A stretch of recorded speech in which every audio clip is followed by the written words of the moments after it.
Êxodo capítulo 5.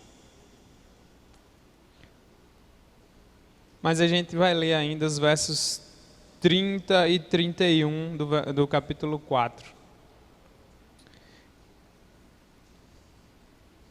Diz assim a palavra do Senhor. Arão falou todas as palavras que o Senhor tinha dito a Moisés, e este fez os sinais à vista do povo. E o povo creu, e tendo ouvido que o Senhor havia visitado os filhos de Israel e lhes vira a aflição, inclinaram-se e o adoraram. Depois foram Moisés e Arão e disseram a Faraó: Assim diz o Senhor, Deus de Israel, deixa ir o meu povo, para que me celebre uma festa no deserto. Respondeu Faraó: Quem é o Senhor, para que lhe ouça eu a voz e deixe ir a Israel? Não conheço o Senhor e nem tampouco deixarei ir a Israel. Eles prosseguiram: O Deus dos hebreus nos encontrou. Deixa-nos ir, pois caminho de 3 dias ao deserto, para que ofereçamos sacrifícios ao Senhor, nosso Deus, e não venha ele sobre nós com pestilência ou com espada. Então lhes disse o rei do Egito: Por que Moisés e Arão? Por que interrompeis o povo no seu trabalho? Ide às vossas tarefas. Diz também Faraó: O povo da terra já é muito, e vós o distraís das suas tarefas. Naquele mesmo dia, pois, deu ordem Faraó aos superintendentes do povo e aos seus capatazes, dizendo: Daqui em diante não torneis a dar palha ao povo para fazer tijolos como antes. Eles mesmos que vão e ajuntem para si a palha. Exigireis deles a mesma conta de tijolos que antes faziam. Nada diminuireis dela. Estão ociosos e por isso clamam: Vamos e sacrifiquemos ao nosso Deus. Agrave-se o serviço sobre esses homens, para que neles se apliquem e não deem ouvidos a palavras mentirosas. Então saíram os superintendentes do povo e seus capatazes e falaram ao povo: Assim diz Faraó: Não vos darei palha. Ide vós mesmos e ajuntai palha onde a puderdes achar, porque nada se diminuirá do vosso trabalho. Então o povo se espalhou por toda a terra do Egito, e a ajuntar restolho em lugar de palha. Os superintendentes os apertavam, dizendo: Acabai vossa obra, a tarefa do dia, como quando havia palha. E foram açoitados os capatazes dos filhos de Israel, que os superintendentes de Faraó tinham posto sobre eles. E os superintendentes lhes diziam: Por que não acabastes nem ontem, nem hoje a vossa tarefa, fazendo tijolos como antes? Então foram os capatazes dos filhos de Israel e clamaram a Faraó, dizendo: Por que tratas assim a teus servos? Palha não se dá a teus servos, e nos dizem: Fazei tijolos. Eis que teus servos são açoitados, porém o teu próprio povo é que tem culpa. Mas ele respondeu: Estais ociosos, por isso dizeis: Vamos, sacrifiquemos ao Senhor. E depois agora e trabalhai. Palha, porém, não se vos dará, contudo dareis a mesma quantidade de tijolos. Então os capatazes dos filhos de Israel se viram em aperto, porquanto se lhes dizia: Nada diminuireis dos vossos tijolos da vossa tarefa diária. Quando saíram da presença de Faraó, encontraram Moisés e Arão, que estavam à espera deles. Eles disseram: Olhe o Senhor para vós outros e vos julgue, porquanto nos fizestes odiosos aos olhos de Faraó e diante dos seus servos, dando-lhes a espada na mão para nos matar. Então Moisés, tornando-se ao Senhor, disse: Ó Senhor, por que afligiste esse povo? Por que me enviaste? Pois desde que me apresentei a Faraó para falar-lhe em teu nome, ele tem maltratado este povo, e tu de nenhuma sorte livraste o teu povo. Disse o Senhor a Moisés: Agora verás o que hei de fazer a Faraó, pois por mão poderosa os deixará ir, e por mão poderosa os lançará fora da sua terra. Falou mais Deus a Moisés e lhe disse: Eu sou o Senhor. Apareci a Abraão, a Isaque e a Jacó como Deus Todo-Poderoso, mas pelo meu nome, o Senhor, não lhes fui conhecido. Até aqui por enquanto. Meus irmãos, o livro de Êxodo é uma preciosidade, é um livro muito importante, um dos mais importantes do Antigo Testamento. onde nós vamos ver Deus conduzindo o seu povo do Egito para a terra prometida. Então, não foi fácil. Deus faz promessas a Abraão, e aqueles que morreram antes de José morreram esperando essas promessas, sabendo dessas promessas, mas quando chega em Moisés, nós vamos ver essas promessas se cumprindo. Então, um bom tempo vai se passando. Eles foram escravos ali durante 430 anos, várias gerações passaram. E então Deus vai chamar Moisés para essa tarefa. E o livro de Êxodo, no seu início, começa a nos contar quem é Moisés, de onde é que ele saiu, como Deus o chamou. É uma história que os irmãos também conhecem muito bem. E aí a gente chega aqui no fim do capítulo 4 em diante, nós vamos ver Moisés e Arão recebendo essa incumbência difícil, dependentes totalmente da graça de Deus. Então, logo no verso 30 que a gente leu lá do capítulo 4, vai dizer que Arão falou todas as palavras que o Senhor tinha dito a Moisés, e este fez os sinais à vista do povo, e o povo creu. E tendo ouvido que o Senhor havia visitado os filhos de Israel, eles viram a aflição, inclinaram-se e adoraram. Ou seja, Moisés e Arão fizeram tudo como Deus havia ordenado. Só que deu galho. Então, aqui nós vamos ver os imprevistos da vida. Muitas vezes as coisas vão sair do nosso controle, mesmo fazendo a coisa certa, mesmo estando firmes diante de Deus, mesmo obedecendo a sua palavra. E aí está Moisés e Arão na empolgação, fizeram ali um milagre, transformaram o bordão em cobra, a mão entrava e saía curada, enfim, milagres que Deus preparou Moisés para fazer, para mostrar para o povo que ele era de fato aquele que Deus escolheu para essa função. Lembre-se que Moisés dá um monte de desculpas para Deus, por isso que Deus também coloca, tá lá Arão, seu irmão, ele vai com você, e vão os dois juntos. Só que aí eles fazem tudo conforme o programado, todos entusiasmados, o povo também se alegrou e adorou aquela coisa, com certeza eles saíram dali, agora vai, a poderosa mão de Deus, vamos lá agora falar com o faraó. E lá vão os dois empolgados, e depois foram Moisés e Arão e disseram ao faraó: assim diz o Senhor Deus de Israel, deixa aí meu povo, para que me celebre uma festa no deserto. Respondeu o faraó: quem é o Senhor, para que lhe ouça eu a voz e deixe ir a Israel? Não conheço o Senhor, nem tampouco deixarei ir a Israel. Quem é o Senhor de vocês? Quem é Deus? Por que eu deixaria ir? O faraó foi como uma parede ali no entusiasmo deles. Mesmo Moisés e Arão sabendo de tudo, e Deus já tinha dito para Moisés que ia ser difícil, que ele ia endurecer o coração do faraó, ainda assim eles desanimaram. E não é por menos, porque de repente aquele entusiasmo eles se deparam com as dificuldades. E agora o faraó diz: eu não tenho nada a ver com Deus de vocês, eu não tenho nada a ver com o Senhor de vocês. Moisés vai lá fazer um pedido, nem era para ir embora ainda, era só para ir 3 dias para adorar o Senhor. Você deve se perguntar: mas não é estranho, não era melhor ir logo embora?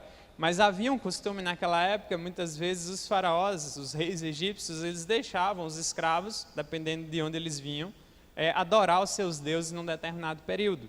Só que quando foi Moisés e Arão, ele disse que não vão sair daqui, não vão atrapalhar a economia do Egito, porque ela era movida pelos escravos e os hebreus eram o maior número, então vocês não vão deixar ninguém sair daqui. Tanto que você vê no verso 3 que ele diz: eles prosseguiram, o Deus dos hebreus nos encontrou, deixou-nos ir, pois caminho de 3 dias ao deserto, para que ofereçamos sacrifícios ao Senhor nosso Deus, e não venha ele sobre nós com pestilência ou com espada. Então disse o rei do Egito: por que Moisés e Arão, por que interrompeis o povo no seu trabalho?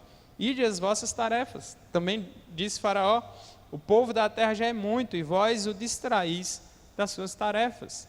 Vocês não vão. Servir a Deus envolve muitas vezes encontrarmos dura oposição lá fora. O mundo todo contra nós. Hoje, trazendo para a nossa época, você vai ver que você vai para a universidade contra você, a escola contra você, a mídia contra você, os principais formadores de opinião contra você. Nós somos colocados no paredão. Então, servir a Deus, hoje também, aqui nós estamos vendo a história de Moisés e Arão, o povo de Israel, mas trazendo para a nossa época, nós também enfrentamos dura oposição. e vamos enfrentar dura oposição até que o nosso Senhor volte e reine. Não vai ser fácil. E Deus nunca prometeu que o caminho seria fácil para ninguém. Então aqui a gente já começa a tirar lições importantes, porque geralmente a gente começa na fé achando que agora tudo vai dar certo, porque agora eu sou um cristão e Deus vai abrir todas as portas que eu quero e tudo vai se iluminar na minha frente. Nem sempre é assim. Não sei se vocês já tiveram essa sensação, mas tem vezes que a gente começa a orar e parece que a coisa vai piorando. Aquela sensação, meu Deus, parece que quanto mais eu oro, mais fica pior a situação, mais fica pior a pessoa. Dá aquela sensação assim de que não está funcionando. É mais ou menos a sensação que Moisés e Arão estão tendo aqui agora. Então, ainda em Êxodo 9:16, que a gente não leu, mas se você ver lá, você vai entender mais uma vez um reforço que Deus dá. Por que ele fez isso com o faraó? 9:16 aí de Êxodo diz: mas deveras, aqui está no meio das pragas, para isso te hei mantido, a fim de mostrar-te o meu poder e para que seja o meu nome anunciado em toda a terra. Qual é o objetivo de Deus em fazer o faraó endurecer? Para que o nome dele fosse conhecido em toda a terra. Né? Se você abrir Romanos 9:17, você também vai encontrar Paulo relembrando aí esse mesmo trecho. Romanos 9:17. Porque a Escritura diz a Faraó: para isto mesmo te levantei, para mostrar em ti o meu poder e para que o meu nome seja anunciado por toda a terra. Deus tinha um objetivo para que eles encontrassem oposição. E não era uma oposição fácil. Era o faraó, era o homem mais poderoso, a nação mais poderosa. Então, o negócio ia ficar complicado. É um banho de água fria. Imagina você estar ali a todo vapor, agora eu sou um servo de Deus, só que quando Deus chama a gente para servi-lo, Deus vai nos colocar em muitas aventuras que nós não imaginamos. Então, as coisas estão meio descontroladas na visão humana. Moisés e Arão aqui já tomam o primeiro baque, né? Talvez Moisés achou que ia chegar lá e ia dizer: e aí, tio, tá lembrado de mim? Não tem mais nenhuma ligação aqui. O faraó está nem aí para Moisés, está nem aí para o povo de Deus e está nem aí para Deus. Abre Mateus 16 aí também. Mateus capítulo 16.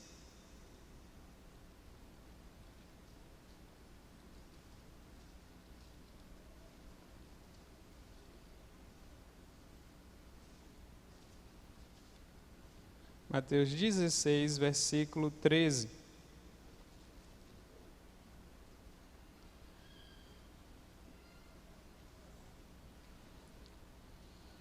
Lá o faraó disse que não sei quem é o Senhor. E a pergunta mais fundamental da nossa vida é: quem é Deus? Né? A gente precisa saber disso. E aqui em Mateus 16, 13, tem um trecho que Jesus pergunta aos discípulos quem eles achavam que ele era. E Jesus, para os lados de Cesareia de Filipe, perguntou a seus discípulos: quem diz o povo ser o Filho do Homem?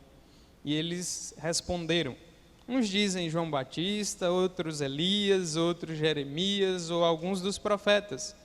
Mas vós, continuou ele, quem dizeis que eu sou? Respondendo Simão, Pedro disse: tu és o Cristo, o Filho do Deus vivo. Então Jesus lhe afirmou: bem-aventurado és Simão Barjonas, porque não foi carne e sangue que te revelaram, mas meu Pai que está nos céus. Então, voltando lá para Êxodo, o faraó não conhecia o Senhor, mas Moisés conhecia. E Arão também conhecia. Né? E por isso já era razão suficiente para eles permanecerem mais animados, mesmo em face da oposição. Então a gente sempre precisa pensar nisso. O mundo lá fora nos odeia. A Bíblia diz que todos que quiserem viver piedosamente para o Senhor serão perseguidos. A Bíblia fala de perseguição, a Bíblia fala de martírio, a Bíblia fala de sofrimento, a Bíblia fala de labuta. Então o caminho não foi fácil nem para o povo de Deus em Israel, e nem é para nós também como igreja. Então a vida tem uma série de desafios aí pela frente e a gente precisa saber. Então Moisés e Arão estão lá, o faraó não está nem aí. Da mesma forma, se você chegar hoje na universidade e for falar para o professor que você discorda da ideologia de gênero, porque a Bíblia diz que Deus criou homem e mulher, ele vai dizer, e eu com isso? Não tem nada a ver com o seu Deus, não tem nada a ver com a sua Bíblia, não tem nada a ver com os seus valores, você é uma pessoa ultrapassada, você precisa se atualizar. E quando a gente enfrenta essas oposições, geralmente a gente fica desanimado, geralmente a gente fica assustado, né? A gente vê muitas vezes jovens com medo. E agora, pastor, cheguei na faculdade e o professor é assim e tal, mas é assim que é, né? E a gente sempre avisa isso, você vai encontrar dura oposição lá fora. O mundo lá fora não vai ser confortável igual é aqui. Por isso que você tem que estar pronto para a guerra. Deus está te chamando para se alistar num exército praticamente. Então, é uma batalha. E como viver diante desse mundo que se opõe a nós? Primeira coisa é se firmar em Deus, né? Quem sustentou Moisés durante essa peregrinação foi Deus. Quem nos sustenta também é Deus. E depois a gente tem que saber que esse Deus tem poder para mudar os corações dos homens. No caso, o plano de Deus era endurecer o coração do faraó para que o nome dele, o nome do Senhor, fosse engrandecido e conhecido em toda a terra. Então Deus tem um propósito. Mas esse mesmo Deus, e nós vamos ver em outras partes das Escrituras, quando se orava a ele mudava o coração dos homens para o bem. Mudava o coração dos homens para que favorecesse o seu povo. Por isso, às vezes, você possa ter um professor ateu, ou um colega ateu, ou enfim, um trabalho, pessoas que criticam a nossa fé ou nos atacam, você fica sem saber até como dizer, você precisa buscar em Deus e orar para que Deus mude o coração. Para que pelo menos você tenha uma maneira de falar desse Deus. Porque Moisés, embora ele fique assustado, mas ele deixa o recado para o faraó. Embora o mundo vai se opor a nós, mas a gente também tem que deixar o recado, né? Ou seja, pode até nos matar, mas o recado eu vou entregar. Podem até nos perseguir, mas eu vou deixar claro para esse mundo que há um Deus que há de julgar toda a terra, um Deus que deu seu único filho, e a mensagem do evangelho ela tem que prevalecer. Se vão crer ou não, aí já não nos pertence. Mas a gente tem que confiar que Deus é capaz, totalmente capaz de modificar. Só para você saber, aí mesmo no livro de Êxodo, se você abrir lá no capítulo 12, no verso 36, que é quando eles estão saindo, depois que Deus quebrou o Egito humilhando seus ídolos, são as cenas dos próximos capítulos lá que a gente vai estudar. No capítulo 12, verso 36, vai mostrar um exemplo disso que eu estou falando. E o Senhor fez que seu povo encontrasse favor da parte dos egípcios, de maneira que estes lhe davam o que pediam e despojaram os egípcios. Eles encontraram favor do povo egípcio. Por quê? Por causa que Deus direcionou o coração. O povo de Israel, o povo hebreu, quando eles saem de lá, eles saem com um monte de ouro e prata, um monte de objetos que eles receberam dos egípcios, né? Os mesmos egípcios que os odiavam profundamente. Então Deus tem poder para mudar situações, Deus tem poder para mudar os corações. Você vê na leitura bíblica dessa semana, lá em Esdras, Neemias, você vai ver que são homens que oravam e Deus ali vai direcionar o coração dos políticos, vamos dizer, dos reis da época, para fazer aquilo que favorecesse o seu povo. Então, nós não podemos nos assustar, eu já estou adiantando. O mundo lá fora não vai nos receber de braços abertos. Paulo também, lá em Coríntios, chega a dizer, olha, o evangelho é loucura para aqueles que se perdem. Parece loucura, porque os homens, alguns querem sinais, outros querem filosofia e tal, mas eu vou pregar justamente esse evangelho. Poder de Deus, sabedoria de Deus. Então, Paulo já deixa claro, e é assim que é, por isso você não deve se assustar. Então Moisés encontra uma barreira forte, um inimigo de fora agora, o faraó contra ele, como se fosse um muro na frente daquilo que ele planejava fazer. E aí continuando lá em Êxodo 5, o faraó deixa claro, não vou deixar vocês saírem. Verso 5 diz, o povo da terra já é muito e vocês estão distraindo eles das suas tarefas, ou seja, você está atrapalhando o povo. Ao invés do povo focar no trabalho e sustentar o negócio, você está aí com essa baboseira de Senhor e fazer isso e aquilo, vocês não vão. E Deus já tinha dito que ia ser assim, talvez Moisés por alguns momentos esquece. Quantas vezes a gente conhecendo a palavra, a gente também desanima diante das circunstâncias, porque a gente esquece quem é o nosso Deus, a gente esquece que Ele pode todas as coisas, a gente esquece que Ele é soberano, a gente esquece que Ele não tem barreiras e a gente também desanima, né? Porque se fosse assim, não estou dizendo que a gente vai ficar animado o tempo todo. Se a gente não vigiar, a gente esquece de Deus fácil. E na hora que o bicho está pegando, é mais fácil ainda de não enxergar Deus. Aí você diz, o sofrimento ele ajuda você a ver bem Deus, mas é depois que a ficha começa a cair. Mas geralmente na hora dos problemas, na hora que surge um imprevisto, como é o caso deles, que estavam seguindo a risco o plano, mas agora o faraó se fechou, eles deram uma esfriada. Moisés assustou. E o pior é que agora arrochou, porque o faraó não só não deixou eles irem, como agora apertou o trabalho para o lado do povo. E imagina a situação, imagina a cabeça de Moisés nesse momento. Além de tudo, o povo agora vai sofrer mais por causa disso. Então, quando Deus nos chama, muitas vezes, isso vai ter dificuldades no meio do caminho. E a coisa vai ficar aparentemente mais difícil. Muitas vezes no início da nossa fé, que é um momento que a gente geralmente está com um gás maior, são momentos também que às vezes circunstâncias pioram. Conheço um monte de gente, né? Depois da conversão, os parentes se fecharam, criou mais problemas, criou resistência, amigos, colegas de trabalho, situações, gente que perde emprego, gente que perde posições em trabalho só pelo fato de confessar Cristo como seu Senhor e Salvador e viver uma vida diferente. Então, o povo está aqui, o mesmo povo que no verso 31 do capítulo 4 creu e ouviu e se alegrou e se inclinou e adorou, agora na hora que o bicho pega, esse povo vai chiar. E olha como parece com a gente, né? Aquela sensação assim, moço, Deus esqueceu aqui, não está fluindo o negócio não.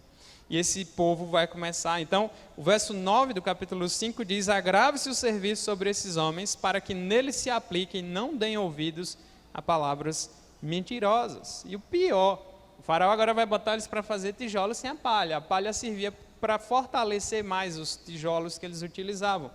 E agora eles tinham que produzir sem essa palha, porque ela era fornecida pelo próprio Egito. E agora não tem. Então vocês vão continuar fazendo a mesma coisa sem a palha. E eles foram atrás de restolho. Imagina o sufoco que não foi. Estava ali tudo tranquilo, de repente vem um Moisés, e aí agora vai, e de repente o trem foi piorar. Né? Quantas circunstâncias da vida a gente passa, que às vezes a gente quer ajudar, e de repente acontece uma coisa que você fica com mais peso ainda, porque você diz, nossa, em vez eu pensei que eu estava ajudando, parece que eu fiz piorar a situação. E aí saiu pior agora. E aí desandou tudo. Então, é interessante que assim, Deus está mais comprometido com o nosso crescimento do que a gente mesmo. É uma verdade bíblica. Né? Deus se preocupa muito com o nosso crescimento, mais do que nós. Né? A gente não percebe isso, mas é.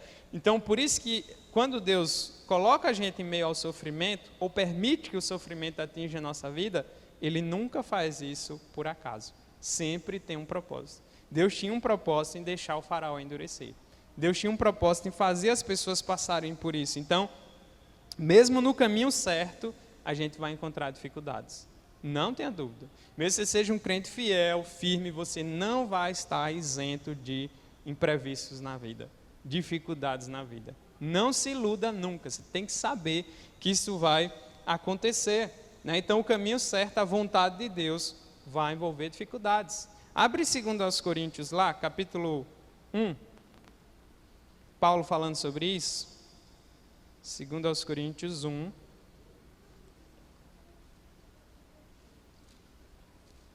Versos 8 e 9. Porque não queremos, irmãos, que ignoreis a natureza da tribulação que nos sobreveio na Ásia, porquanto foi acima das nossas forças, a ponto de desesperarmos até da própria vida.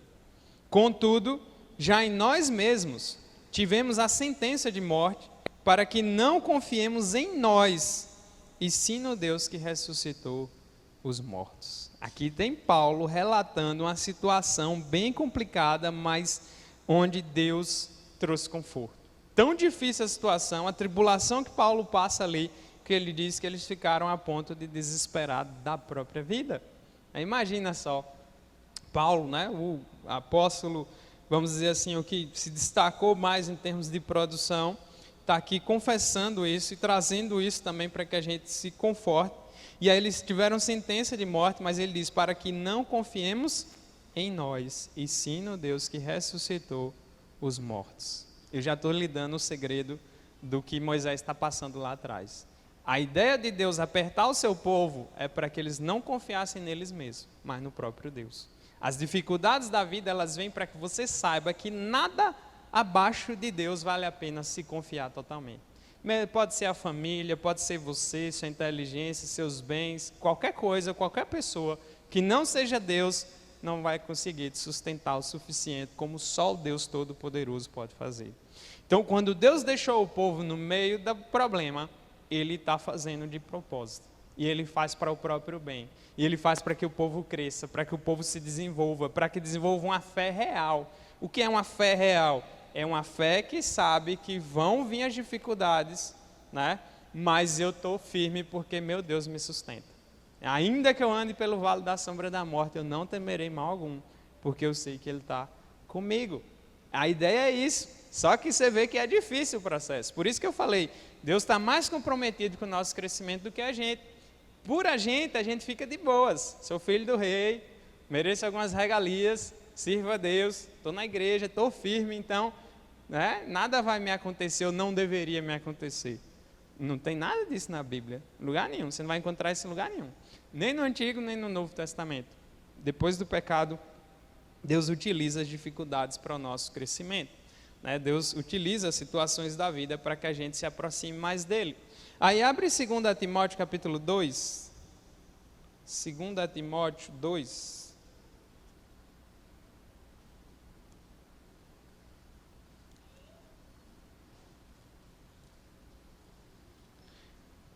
Versículos 3 e 4, olha o que Paulo diz lá. Está dando uma dica a Timóteo, mas serve para todos nós também.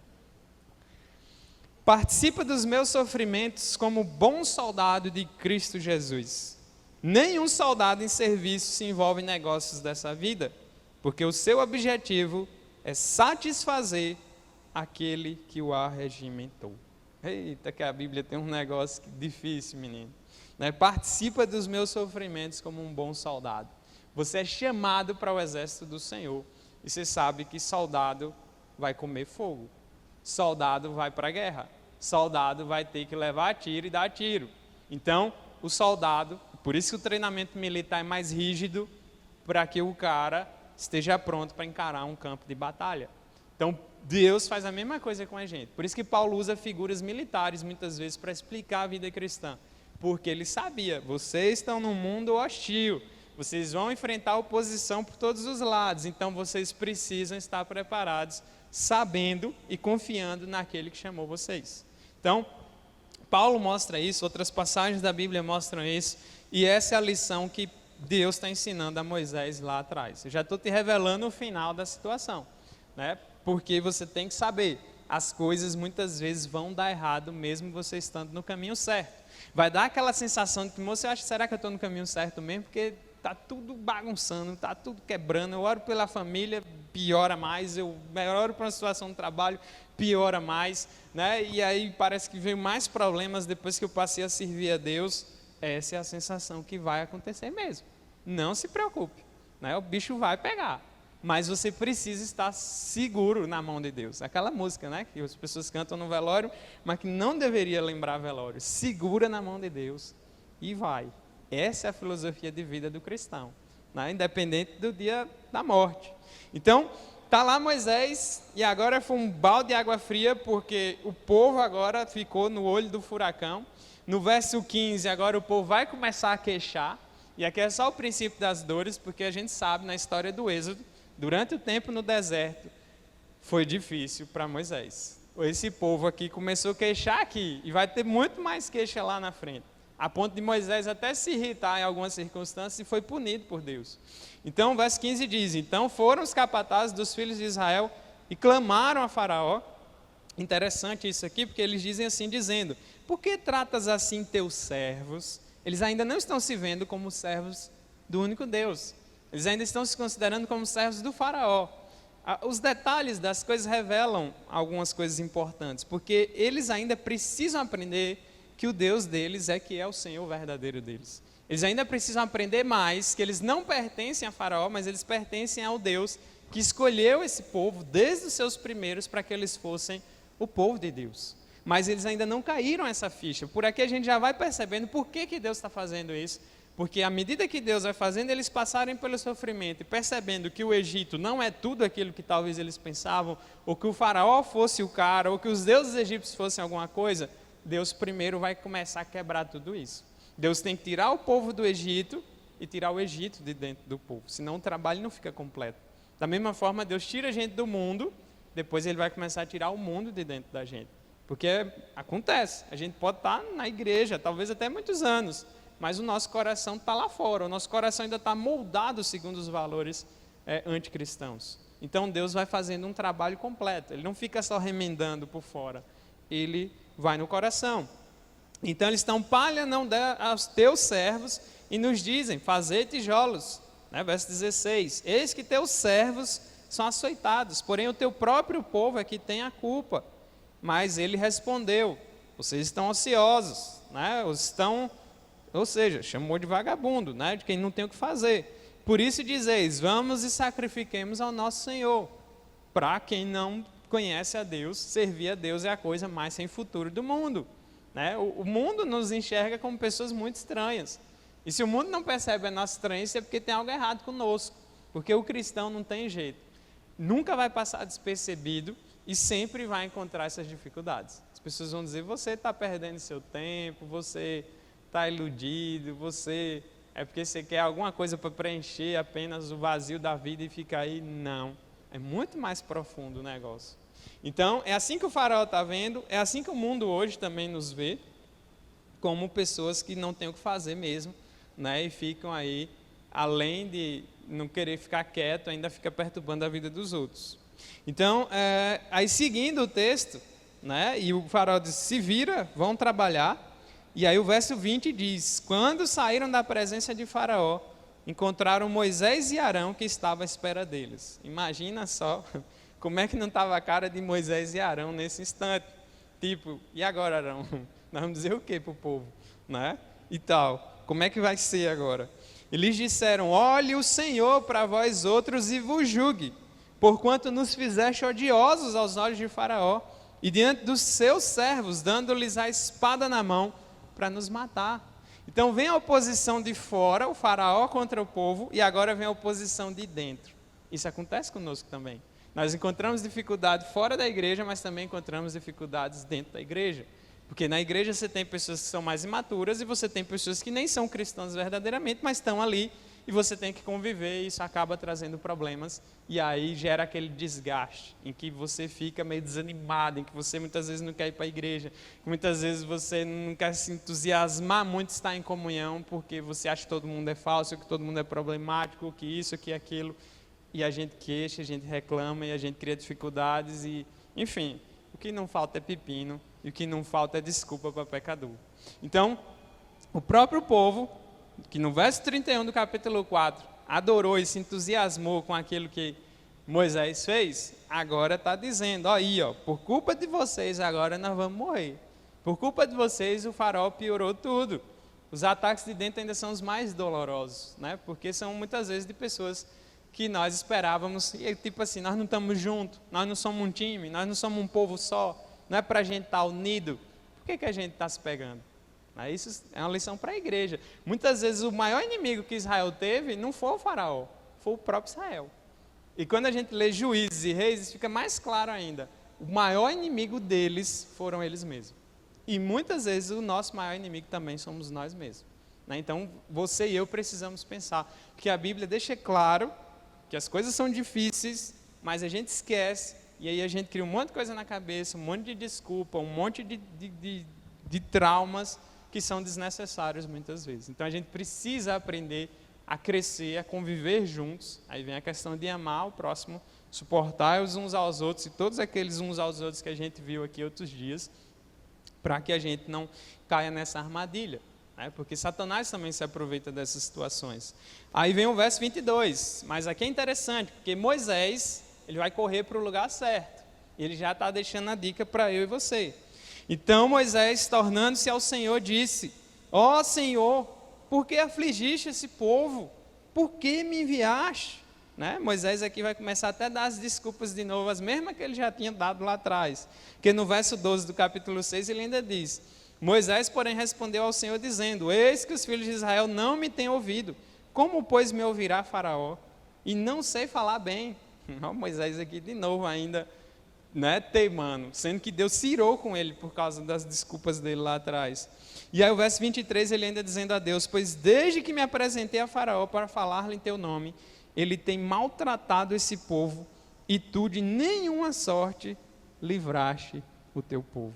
Imagina, está o povo de um lado aqui, doido para sangrar Moisés. Possa ter certeza que eu acho que Moisés só não morreu porque Deus era com ele, né? Porque o povo estava com muita raiva dele, e o faraó também não vão sair.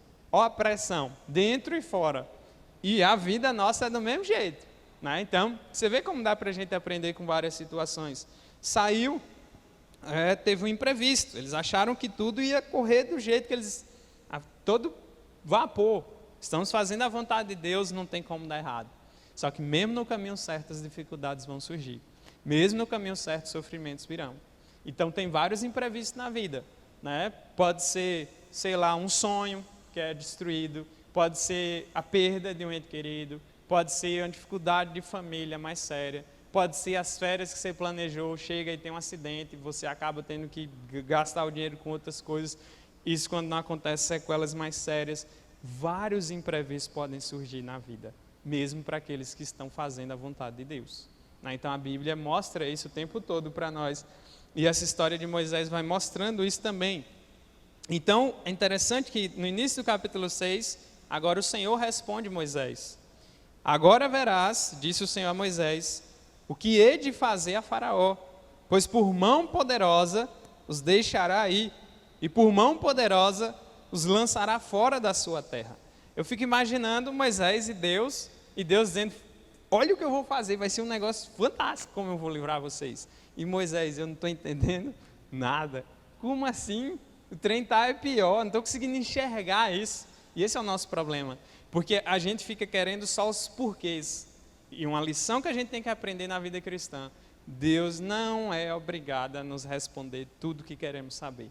E mais, não só não é obrigado, como Ele não vai responder tudo o que queremos saber, né? Então, Deus é quem Ele diz que Ele é, e nós somos quem Ele diz que nós somos, né? Então, você diz, nossa, isso é duro, né? Bota a gente... É isso mesmo, mas Ele é o dono. Então, assim, Deus não dá uma resposta como Moisés queria.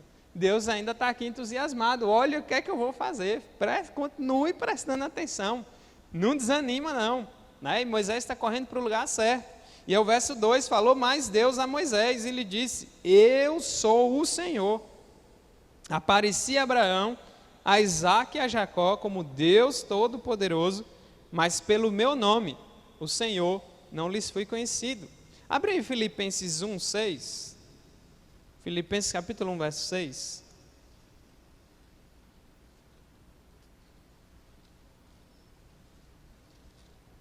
Diz assim a palavra do Senhor. Só para lembrar, e é importante você lembrar isso aqui quando você está desanimado. Esse foi um versículo que o pastor Paulo me recomendou antes de eu ir para o seminário. Estou plenamente certo de que aquele que começou a boa obra em vós, há de completá-la até ao dia de Cristo Jesus. Deus não faz nada pelas metades, embora muitas vezes vai parecer que está tudo errado, mas só parece, né? Então, já estou te prevenindo antes, você precisa ter uma fé real, e a fé real, ela se firma no Senhor, não nas circunstâncias, ela se firma nesse Deus e não no que vai surgir no meio do caminho. Então, você precisa ter essa consciência, porque nós estamos vivendo uma época em que as pessoas imaginam que quem serve a Deus não passa por problemas, ou enfim, coisas do tipo, ou que tudo vai dar certo. Às vezes você quer reclamar logo com Deus quando está tudo desabando, mas você precisa saber que vão acontecer coisas ruins na sua vida, mesmo você estando fazendo a vontade de Deus, né? Então, a resposta que Deus dá a Moisés é, eu sou o Senhor. Ou seja, o foco sou eu, Moisés. Esqueça as circunstâncias, não se desespere, mantenha o foco, porque você vai ver o que é que eu vou fazer. E Moisés viu o que é que Deus fez, né? Então, o verso 3, ele lembra, e aqui são coisas que a gente fica, né? Por que Deus ia dizer logo isso? Aparecia a Abraão, a Isaque e a Jacó como Deus Todo-Poderoso. Ou seja, ele se revelou de uma forma aos pais, né? Você vai ver que ele promete para Abraão que faria uma grande nação. Deus conta a Abraão que teria um povo numeroso, que seria escravo, que depois seria libertado. Deus já contou para Abraão, tipo assim, ó, Abraão, vou te contar que você não vai ver, mas eu já estou fechando o trato com você. E Deus, quando Ele faz um trato, quando Ele faz uma aliança, ela é inquebrável. A parte dele, Ele garante toda, mesmo que o povo não garanta o trato. E é o que Deus faz. O povo de Israel falhou no trato, mas Deus não. Então, lá para Abraão, Isaac e Jacó, eram promessas que estavam mais distantes. Mas agora Moisés está fazendo parte da realização das promessas que foram feitas 200 anos antes, né, de Moisés surgir no cenário. Então, ele ainda diz aí, mas pelo meu nome, o Senhor, né, Yahvé, que é a tradução que geralmente a gente falou, Yahvé ou Jeová, até hoje ninguém sabe exatamente qual é a pronúncia correta, embora eu ache mais bonitinho Yahvé do que Jeová, mas no original aqui em hebraico é Yahvé, então é como se Deus estivesse dizendo, eu não me revelei a eles da mesma forma, com mais profundidade, como eu estou me revelando a vocês. Deus falava com Moisés diretamente, né? Não era só por sonhos e visões, não, era cara a cara, né? Deus ali conversava com ele, o tinha como um amigo, e o interessante é que Deus vai reforçar as promessas que ele fez aí, no verso 4, vai dizendo, também estabeleci a minha aliança com eles, para dar-lhes a terra de Canaã, a terra em que habitaram como peregrinos, ainda ouvi os gemidos dos filhos de Israel, os quais os egípcios escravizam, e me lembrei da minha aliança. Portanto, dize aos filhos de Israel, eu sou o Senhor, e vos tirarei de debaixo das cargas do Egito, e vos livrarei da sua servidão, e vos resgatarei com o braço estendido, e com grandes manifestações de julgamento. Tomar-vos-ei por meu povo, e serei vosso Deus, e sabereis que eu sou o Senhor vosso Deus, que vos tiro de debaixo das cargas do Egito. E vos levarei à terra, a qual jurei dar a Abraão, a Isaque e Jacó, e vou-la darei como possessão. Eu sou o Senhor. Muito interessante. Deus não responde todos os detalhes. Deus só lembra, eu sou o Senhor. Eu sou o Deus que vocês têm que focar. Eu sou para quem vocês devem permanecer olhando. Eu sou aquele que vou livrar vocês no tempo certo. Né? Então, mesmo nas dificuldades, continue firme. Mesmo diante das oposições da vida, continue orando, continue estudando a palavra, continue buscando a comunhão com Deus, né? Continue obedecendo a Deus. Não fique reclamando, não fique choramingando, nada. Confie naquele que te chamou, que há de completar a boa obra. Confie naquele que sabe e conhece os seus sofrimentos, assim como ele conhecia também os sofrimentos do seu povo ali no cativeiro do Egito. Então a vida vão ter muitos imprevistos. Muitas coisas que você planeja vão dar errado, talvez. Talvez você esteja numa fase boa da vida que isso esteja um pouco distante. Mas isso já serve para você se preparar para quando vierem os dias maus. Se você já está passando pelos imprevistos da vida, né, doenças, dificuldades, desafios, permaneça firme no Senhor, permaneça fixo no Senhor, permaneça confiando no Senhor, porque Ele sabe muito bem o que faz. E a resposta para as nossas dificuldades vai ser sempre, eu sou o Senhor. Por isso que lá em Hebreus, o autor de Hebreus lembra que a gente tem que manter com o olhar fixo no autor e consumador da nossa fé. Então o barco vai sacudir, mas o Senhor está lá e tem poder para acalmar as mais duras tempestades da nossa vida. Que Deus aplique a sua palavra nos nossos corações.